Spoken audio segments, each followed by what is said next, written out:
네, 안녕하세요. 창필직입니다. 오늘 말씀드릴 주제는 가게 임대료 도대체 얼마가 적당할까, 월세로 눈탱이 안 맞는 법에 대해서 이야기를 좀 드리겠습니다. 얼마 전에 창업 상담을 좀 하다가 정말 순수한 얼굴로 가게 월세는 도대체 얼마가 적당한 거냐, 그렇게 초롱초롱한 눈망울로 질문을 받았습니다. 아무것도 모르는 순수한 영혼이 이제 퇴직을 하고 바로 장사를 하겠다고 그렇게 덤비는 상황이었는데, 일단 결과적으로 장사는 아직 하지 마셔라, 뭐 이런 식으로 이야기를 맺긴 했는데요. 진짜 초보 창업자들이 내 가게 월세, 그 임대료가 얼마가 정말 적당한지에 대해서 정말 모를 수도 있겠다, 그런 생각이 들었습니다. 그래서 어느 정도는 일종의 기준을 좀 정해드리는 게 좋을 것 같아서 이렇게 이야기를 드립니다. 물론 제 얘기는 정답이 아닙니다. 정말 수많은 경우의 수가 많기 때문에 각 가게 하나하나마다 똑같은 잣대를 들이밀 수는 없어요. 그저 최선의 기준점이고, 최선의 기준을 세운 다음에 그 다음에 장단점을 따져서 가감을 하셔라, 이 정도로다가 말씀을 좀 드리는 거니까 그냥 참고 정도만 하셨으면 좋겠습니다.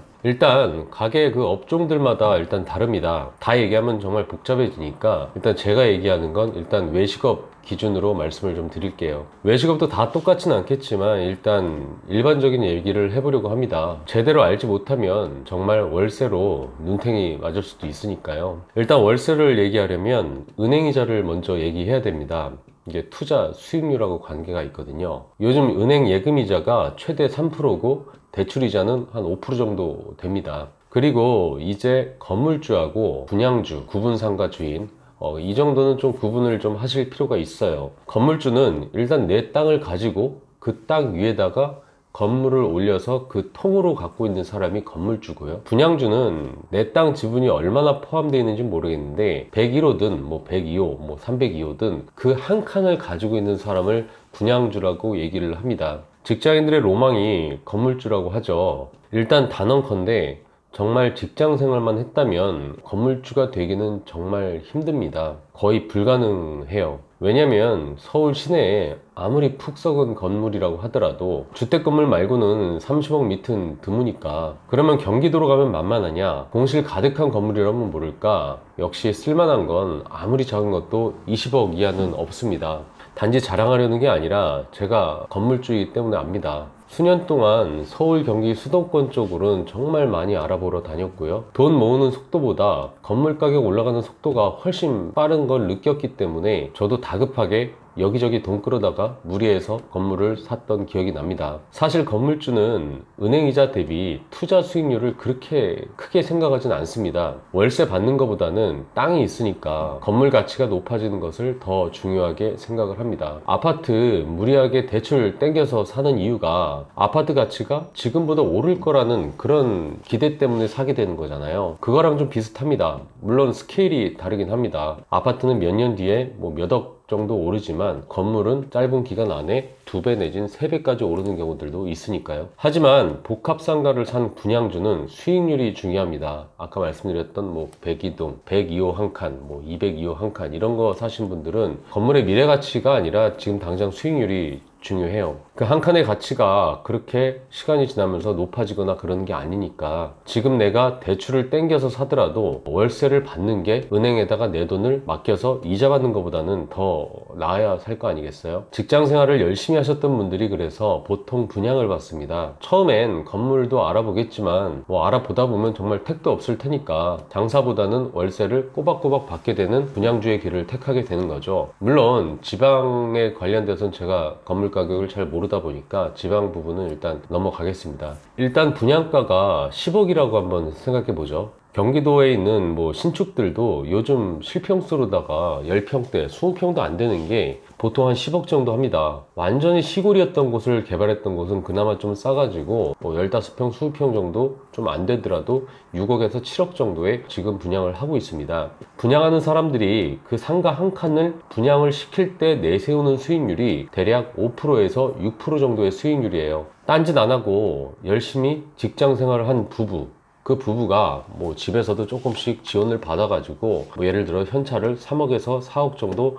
모아놨다고 한번 쳐보자고요. 처음에 10억이라는 분양가에 깜짝 놀라겠지만 분양 대행사에서 10억짜리를 사게 됐을 때 월세를 500만원 정도, 그 얘기는 보통 연간 6%의 월세를 받고 있다는 그 옆에, 내가 살려고 하는 그 옆에 상가 임대차 계약서를 보게 되면은 솔깃하게 되죠. 왜냐하면 10억을 은행에 넣더라도 아무리 정기예금을 잘 넣더라도 3% 정도 했을 때 3천만원이고, 이걸 12개월로 나누면 250만원 밖에 안 되잖아요. 근데 500만원 월세를 받는다 생각하면 이건 은행이자 따블이 되는 겁니다. 대출도 어쨌든 그걸 살 수 있게끔 이빠이 해주니까, 그래서 분양이 되는 거죠. 결론적으로 말씀을 드리면 분양을 받으신 분들한테는 죄송한 얘기지만, 일단 상가 주인이 나의 월세로 연간 3% 이상의 수익을 가져가는 물건은 들어가시면 안 됩니다. 주인이 10억의 건물을 샀다면 3%면 연 3천만원, 월세로 한 250만원 정도 되면은 들어갈 만한 거고요. 그거보다 터무니없이 높다면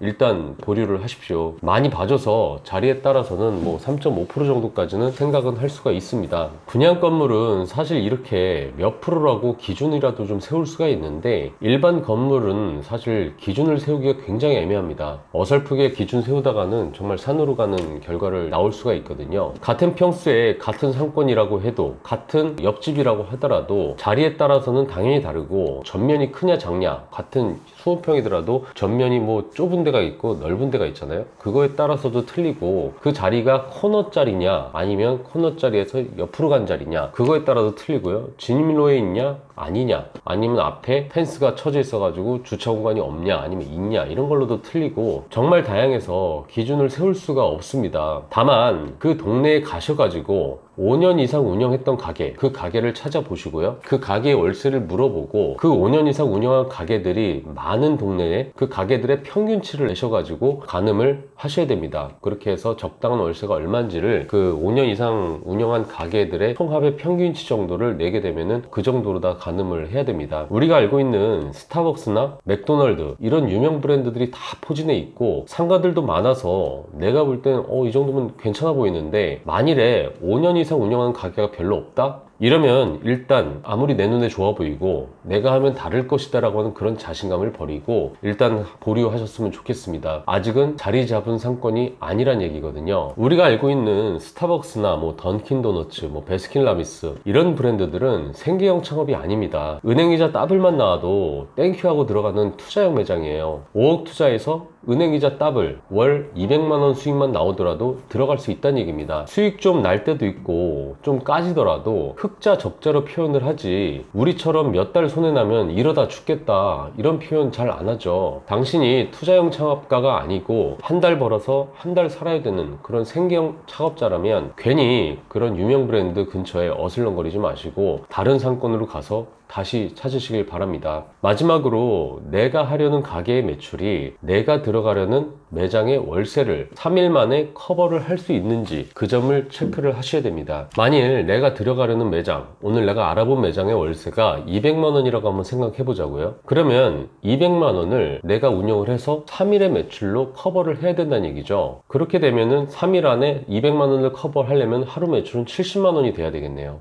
여기서 한 가지 더 덧붙이면 일반 관리비하고 부가세를 다 합한 거를 월세라고 계산을 해야 됩니다. 이런 걸 정말 의외로 잘 모르시는 분들이 많은데, 직장 생활만 하시고 장사를 안 해본 사람들은 물건값 그냥 얼마라고 하면 그냥 얼마 내듯이 월세가 나오더라도 그냥 월세 안에 부가세까지 포함이 되는 걸로 착각을 하시는 분들이 의외로 많으세요. 만약에 월세가 200만원이라고 하면은 엄연히 그 중에 10% 20만원이 부가세입니다. 그럼 220만원이 되는 거예요. 거기다가 사람들은 관리비 같은 경우는 내가 매장을 운영해서 내가 쓴 것만 나오는 거라고 생각을 하시는데, 건물마다 차이는 있겠지만 뭐 엘리베이터비, 뭐 청소비, 뭐 경비 아저씨 월급, 이런 거 장사 안 하고 문 닫아 놓다고 하더라도 계약을 했으면은 내가 내야 될 돈입니다. 가게 운영을 하지 않았더라도 제가 그냥 자연스럽게 기본적으로 나가야 되는 기본 관리비라는 거죠. 그게 많은 경우가 정말 많습니다. 특히 큰 건물들이 그렇습니다. 일단 그래서 월세랑 관리비랑 그리고 부가세까지 합해서 처음에 200만원이라고 했다고 하더라도 240만원이라고 생각을 하고 계산을 하셔야 됩니다. 내가 장사를 한다고 가정을 하면 일반 관리비가 20만원이다 이렇게 되면 월세 200만원, 기본 관리비, 그러니까 일반 관리비 20만원, 그리고 부가세 20만원, 그리고 그 달에 내가 쓴 전기, 수도, 가스비 뭐 이런 게 한 80만원 나왔다.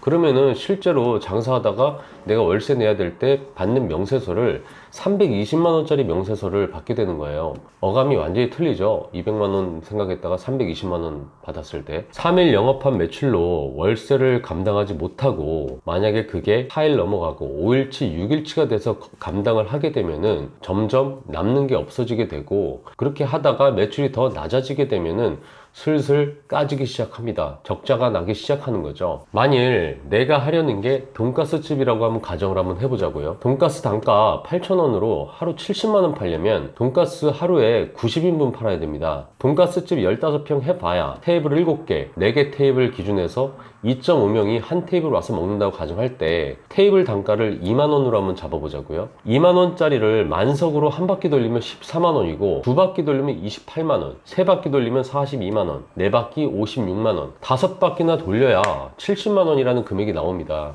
비가 오나 눈이 오나 바람이 부나 사람들이 항상 붐비는 상권과 좋은 입지이면서 경쟁자가 없다면 그 정도 매출을 감당을 할 수 있을지 모르겠는데, 점심시간, 저녁시간 정해져 있는 오피스 상권이라면 점심시간 가득 차고 줄 서는 것 같더라도 그 시간 지나면 사람이 없으니까 실제 회전이 안 돼서 실제 매출은 형편없는 집들이 많고요. 아파트 주택가 상권이라면 그 오피스 상권마저 그 정도 매출마저도 힘들 테니까 마진이 줄어드는 배달까지 해가지고 그 월세를 감당을 해야 됩니다. 결코 200만원이라는 월세가 만만한 월세가 아니란 얘기예요. 물론 일반 외식업보다는 고정비가 덜 드는 커피숍 같은 경우는 3일치가 아니라 뭐 4일치나 5일치를 뭐 감당할 수 있는 경우도 있고요. 뭐 만화 카페라든지 뭐 스터디 카페, 뭐 키즈 카페, PC방 뭐 이런 시설업들은 뭐 하루 매출 3일치가 아니라 하루 매출 곱하기 6일치를 해도 감당을 할 수 있는 그런 업종들도 있긴 합니다. 월세는 나의 순수익에서 떼어주는 개념이고, 장사가 되든 안 되든 어찌 보면 꼬박꼬박 나가는 고정비입니다. 장사라는 게 자리를 잡아야 될 때까지 고정비를 낮춰서 어떻게 해서든 버티고 어떻게 해서든 살아남아야 되는 게 그게 장사인 건데, 월세가 처음부터 그 정도로 높게 되면은 정말 힘들어져요. 그리고 같은 상권이라도 비싼 월세에 먼저 들어간 가게들이 매우 빠른 속도로 망해가는 것을 시간이 지나면서 목격을 하게 됩니다. 월세의 무서움 정말 잘 모르시죠? 이것저것 따져보지 못한다면 최소한 이 정도라도 한번 월세를 따져보고 점포 계약을 하셨으면 좋겠습니다. 정답은 아닐지언정 창업 초보자분들에게 어떻게 보면은 합리적인 월세 조율의 첫 번째 단계, 첫 번째 기준이 되었으면 좋겠습니다. 이거를 먼저 기준을 잡으시고 조금씩 장단점에 따라서 왔다 갔다 조율하셔서 어떻게 보면 좀 월세 때문에 점포 계약을 하고 힘들어하는 상황이 발생을 안 하셨으면 좋겠습니다. 이상 창필직이었습니다.